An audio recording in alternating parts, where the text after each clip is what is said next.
važno je ne mokriti najmanje 2 sata prije davanja mokraće. Prije davanja mokraće ne preporuča se pranje vanjskog spolovila. U sterilnu, plastičnu, graduiranu posudicu s poklopcem na navoj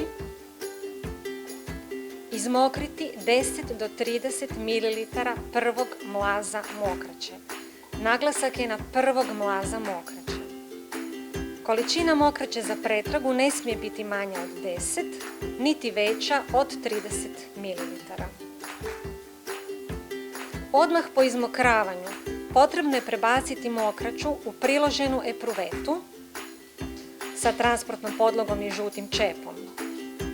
Ukoliko to nije moguće učiniti odmah, uzorak mokraće se može čuvati na temperaturi 2 do 30 Celzijevih stupnjeva najdulje 24 sata.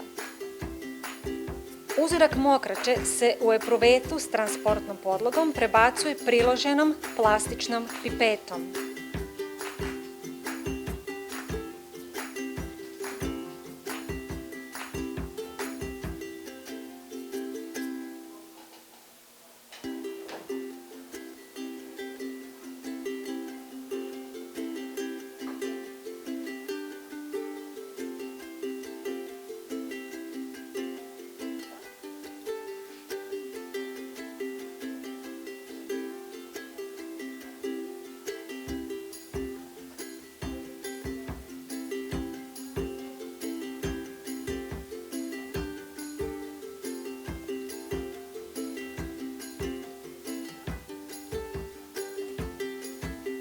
Nakon prebacivanja mokraće, ukupan nivo tekućine u epruveti treba biti između 2 na epruveti označene crne linije.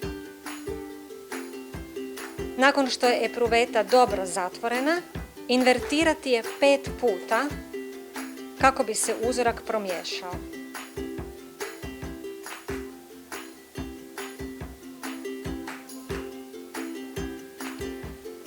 Uzorci mokraće prebačeni u transportnu podlogu se do obrade pohranjuju na temperaturi 2 do 30 Celzijevih stupnjeva i stabilni su unutar narednih 12 mjeseci.